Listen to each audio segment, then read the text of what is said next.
सकल गुण धाम की हम कथा सुनाते, राम सकल गुण धाम की ये रामायण है, पुण्य कथा श्री राम की ये रामायण है, पुण्य कथा श्री राम की।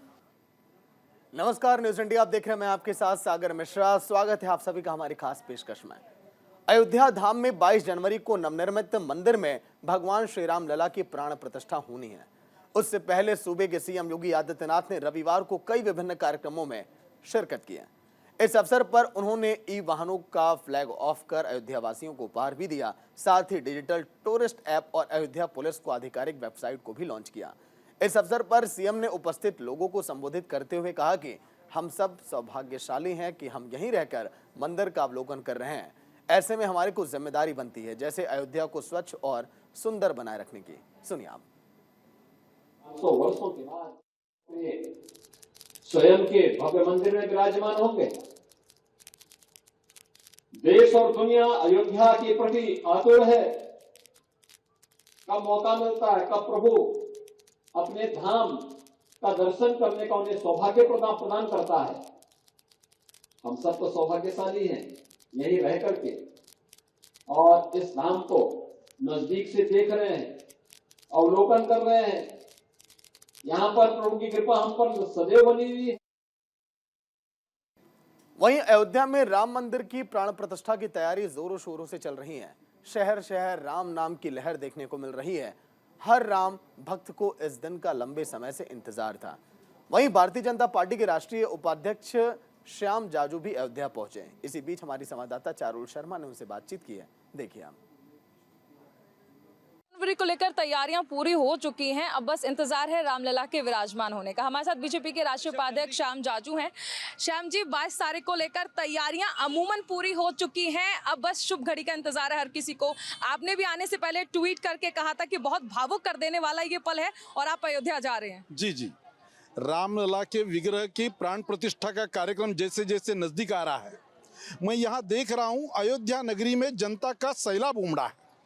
पुरानी अयोध्या भी हमने देखी है और आज की अयोध्या भी हम देख रहे हैं।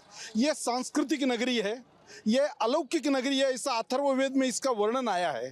वो आज हम देख रहे हैं, जनता के मन में जो प्रेम है, जो उत्साह है, जो उमंग है, उसका प्रतीक हम यहाँ पर सब देख रहे हैं। जैसे जैसे 22 तारीख नज़दीक आएगी और भी ये व्यापक होता जाएगा और पूरे देश से हमें लोगों के मैसेज आ रहे हैं, लोगों के संदेश आ रहे हैं, संकेत मिल रहे हैं, लोगों में बहुत बड़ा उत्साह है। अच्छा, राजनीतिक बयानबाजी को लेकर आप क्या कहेंगे? कई लोग ऐसे हैं, मतलब जनता के मन में भी कसक है कि काश वो भी इस पल के साक्षी बन पाते, लेकिन कुछ राजनीतिक पार्टियां ऐसी भी हैं जो न्योता भी स्वीकार नहीं कर रही हैं। तो ऐसे लोगों को न्योता मिल रहा है जो चाहते नहीं आना, लेकिन जनता आज भी आस में है कि काश उन्हें मौका मिल पाता। मैं जिस पार्टी से आता हूं वो भारतीय जनता पार्टी राम पर कभी राजनीति नहीं करती।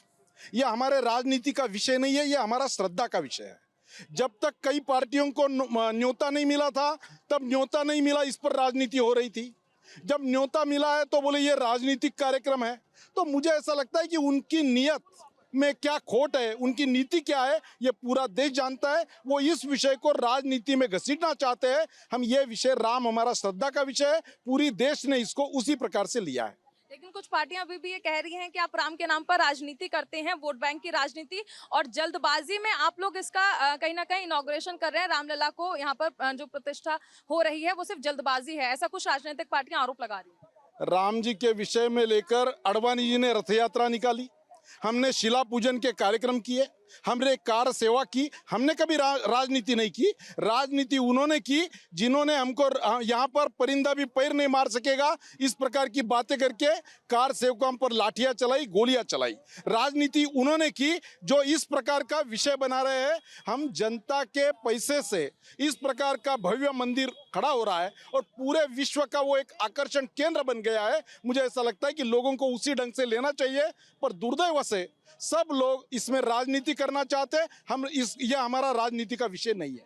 अच्छा, एक चीज और, राजनीति से हटके अगर हम बात कर लें तो आम जनता जिस तरह से ललायत है और बीजेपी भी कार्यक्रम चला रही है कि लोगों को अयोध्या में दर्शन कराएगी, उसको लेकर क्या प्लानिंग है? ये काफी सालों का 500 साल का संघर्ष है। आजादी के बाद भी लोगों के मन में कसक थी कि हम आजाद होने के बाद भी हमारे रामलला आजाद नहीं हुए, तो उसका लोगों का जो निकला है और आज लोगों में इसका उत्साह है कि मोदी जी के नेतृत्व में जो हमने कहा था वो पूरा हुआ। राजनीति करने वाले लोग हमें चिढ़ाते थे कि तारीख नहीं बताएंगे, मंदिर वही बनाएंगे। हमने ये सिद्ध कर दिया, मंदिर वही बनाएंगे और हमारे कार्यकाल में बनेगा, वो बन गया है और योगी जी और मोदी जी के नेतृत्व में वो सपना साकार हो गया है। अच्छा, धर्म और राजनीति को जब एक साथ एक ही पैमाने से देखा जाता है तो उसे आप किस तरह से देखें? क्योंकि विपक्षी पार्टियों का कहना है कि अयोध्या की जो खूबसूरती थी वो उसकी गलियां थी, जैसे बनारस में मिटा दी गई। क्या यहाँ की जो सांस्कृतिक धरोहर है उन्हें मिटाने की कोशिश की जा रही है, या फिर एक तरफ हम विकास की बात करेंगे लेकिन धर्म का एजेंडा चलेगा? जिस प्रकार की अयोध्या नगरी का मैंने आज पूरा फेर फटका लगाया है, जैसी नई अयोध्या मैं देख रहा हूँ, ये सांस्कृतिक शहर है, ये अलौकिक शहर है, ये संस्कृति का शहर है और राम जी पर हमारी श्रद्धा है। तो उस विषय को राजनीति में ना घसीटते हुए नया इकोनॉमी यहाँ की डेवलप हो रही है। ये तीर्थाटन में गए साल में कितने ज्यादा लोग यहाँ पर आकर गए, पूरे इस एरिया का कैसे कायाकल्प हो रहा है, कितने हजार करोड़ रुपया सरकार यहाँ पर लगा रही है। यहाँ का एयरपोर्ट हमने देखा है, यहाँ का रेलवे स्टेशन हमने देखा है। लोगों के मन में, लोगों को जल्दी ही लोगों की भावना क्या है, इसका दूध का दूध पानी का पानी बहुत जल्दी होने वाला है। एक छोटा सा रिएक्शन, आखिरी सवाल। कुछ नेता ये भी कहते हैं कि मंदिर बनाने की जरूरत क्या है, बीमार होगे तो अस्पताल जाओगे, स्कूल में पढ़ेंगे तभी शिक्षा मिलेगी, तो ऐसे लोगों को आपका क्या जवाब? भारत ये आध्यात्मिक देश है, ये पवित्र देश है। भारत के संस्कारों से भारत की पहचान होती है। जब काशी का कॉरिडोर बनता है, उज्जैन महाकाल का कॉरिडोर बनता है, करतारपुर कॉरिडोर खुलता है, इन सब बातों से जो मैसेज जाता है वो इस देश में तीर्थाटन में कितनी ताकत है और वो हमारी पहचान है, हमारी संस्कृति की परिचायक है। यह हमारा अभिमान का विषय है, अस्मिता का विषय है। चलिए, शुक्रिया। हमारे साथ श्याम जाजू जुड़े, जिन्होंने बताया कि राम दरअसल राजनीति का केंद्र नहीं है, भारतीय जनता पार्टी ने हमेशा से आस्था का केंद्र रखा है और इसी के लिए दिव्य भव्य मंदिर जो है बना है और जिसमें 22 तारीख को रामलला विराजमान होने वाले हैं। कैमरामैन मनीष के साथ न्यूज इंडिया के लिए मैं चारुल शर्मा। तो चलिए रुकेंगे एक बहुत छोटे से ब्रेक के लिए, जल्द हाजिर होंगे। चलिए ब्रेक के बाद आपका स्वागत। वैसे भारत के लिए 22 जनवरी का दिन ऐतिहासिक होने वाला है। इस दिन अयोध्या के राम मंदिर में भगवान रामलला विराजमान होंगे। पूरे देश में इसको लेकर उमंग का माहौल है। जगह जगह से लोग अयोध्या पहुंच रहे हैं। पूरा अयोध्या इस समय राममय हो चला है। उधर झारखंड में धनबाद की रहने वाली एक वृद्ध महिला भी 22 जनवरी को रामलला की प्राण प्रतिष्ठा के दिन 30 साल बाद अपना प्रण खोलेगी। आखिर कौन है ये महिला, आखिर क्यों इन्होंने रखा है इतना बड़ा प्रण, आइए जानते हैं। 22 तारीख को रामलला विराजमान होने वाले हैं, लेकिन अगर हम इस पल की बात कर लें, यानी जब प्रभु विराजमान होंगे, ये सफ़र इतना आसान नहीं था। कई तरह के आंदोलन हुए, कई तरह की लड़ाइयाँ भी हुई, यहाँ तक कि राजनीतिक बयानबाजी भी हुई और कई सौ साल तक मामला कोर्ट में भी चला। लेकिन ऐसे में कई सारे लोग ऐसे थे जिन्होंने अलग अलग तरह के संकल्प लिए। हमारे साथ सरस्वती देवी जी हैं, जिन्होंने 1992 से ही मौन व्रत धारण किया हुआ है और इन्होंने ये संकल्प लिया है कि जब तक रामलला विराजमान नहीं हो जाएंगे, यानी अपने नए मंदिर में, तब तक वो ये मौन व्रत जो है वो इसी तरह से चलाएंगी। मेरे साथ ये सरस्वती देवी जी हैं जो कि 85 वर्षीय हैं, लेकिन क्योंकि इन्होंने मौन व्रत धारण किया हुआ है 1992 से ही, तो हमें जवाब देंगे महंत शशिकांत दास जी, जो कि अध्यक्ष हैं नित्य सरयू महाआरती के। महंत जी, 1992 से माता जी ने मौन व्रत धारण किया हुआ है। क्या संकल्प यही है कि जब तक प्रभु विराजमान नहीं होंगे ये संकल्प इसी तरह से चलेगा? निश्चित रूप से ये हमारी गुरु बहन भी लगती हैं और इन्होंने उसी समय संकल्प लिया था जिस समय मंदिर का ढांचा गिरा था कि जब तक भगवान रामलला अपने भव्य दिव्य भवन में विराजमान नहीं हो जाएंगे तब तक ये मौन व्रत धारण किए रहेंगी और तीर्थों में ही वास करेंगी। अच्छा, क्योंकि देखिए ये कहा जाता है कि माता जी को अगर किसी से कुछ बात करनी होती तो वो लिख कर बताती हैं। तो माता जी, जब आप जाएंगी वहां पर, रामलला जब विराजमान होंगे, तो अब क्योंकि 1992 से आपने मौन व्रत धारण किया हुआ है, सबसे पहले आप क्या बोलेंगी? कौन सा शब्द होगा, क्या नाम होगा वो जो सबसे पहले आप पुकारना चाहेंगी? तो जब आप वहाँ जाएंगी प्रभु के सामने तो सबसे पहले सीताराम बोलना चाहती हैं। तो मैं मनीष आप ये दिखाइए कि 1992 से माता जी ने जिनका नाम सरस्वती देवी है, धनबाद की रहने वाली हैं, इन्होंने मौन व्रत धारण किया है। और माता जी जब ये विवादित ढांचा जो था जब वो गिरा था, क्या ये तभी आपने प्रण ले लिया था या उससे पहले का ही आपका प्रण था कि आप ये मौन व्रत रखेंगी? तभी ढांचा गिरने के बाद माता जी ने ये प्रण लिया था कि आप ये मौन व्रत जो है वो रखेंगी और ये प्रभु के लिए। अच्छा, ये सीताराम आपने अभी जो लिखा है, क्या ये अक्सर आप राम का नाम लिखती हैं, भजती हैं? अच्छा, ये माता जी ने देखिए माला डाली हुई है, भजती रहती हैं अंदर दिन रात दिन रात।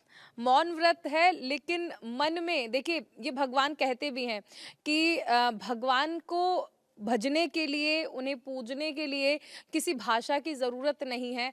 आप नाम जप करते रहो। कलयुग में सबसे ज्यादा अगर महत्व है पूजा का तो वो नाम जप का किया गया है और इसीलिए ये एक सच्ची श्रद्धा है कि उन्हें किसी से बात करने की जरूरत नहीं है। अगर कोई बात होती है तो माता जी लिख कर दे देती हैं। माता जी लिख रही हैं योगी जी का नाम, योगी जी, और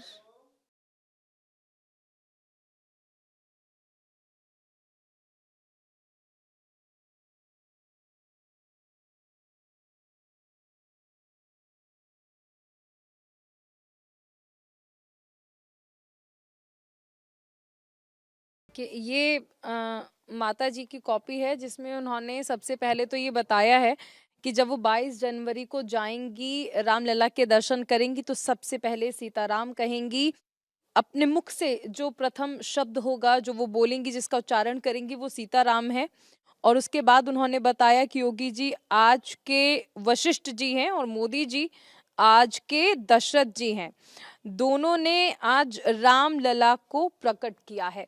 तो देखिए ये श्रद्धा भाव हैं जो रामलला के लिए भी हैं और देश के यशस्वी प्रधानमंत्री के लिए हैं, नरेंद्र मोदी जी के लिए हैं, और सूबे के मुखिया योगी आदित्यनाथ जी के लिए भी हैं। और माता जी उनको धन्यवाद करती हैं, योगी जी और मोदी जी को। देखिए योगी जी और मोदी जी का नाम सुनकर ही मुख पर प्रसन्नता आ गई है, इससे जाहिर होता है। और माता जी ने जो लिखा भी कि वो बहुत खुश हैं कि रामलला का जो विशाल मंदिर है वो बनने वाला है, भव्य दिव्य मंदिर बनने वाला है। और ऐसे में माता जी अपनी जो बातें हैं वो देखिए हमें लेख के जरिए बता रही हैं और इन शब्दों के जरिए हम समझ पा रहे हैं कि माता जी के मन में कितनी खुशी है कि रामलला विराजमान होने वाले हैं। कैमरामैन मनीष के साथ न्यूज इंडिया के लिए मैं चारुल शर्मा। तो अयोध्या यानी कि 22 जनवरी का अब इंतजार कर रही है और पूरा विश्व उस नजारे को देखना चाहता है। वक्त है एक छोटे से ब्रेक का। न्यूज इंडिया पर खबरें लगातार जारी हैं। हम कथा सुनाते राम सकल गुण धाम की, हम कथा सुनाते राम सकल गुण धाम की। ये रामायण है पुण्य कथा श्री राम की, ये रामायण है पुण्य कथा श्री राम की।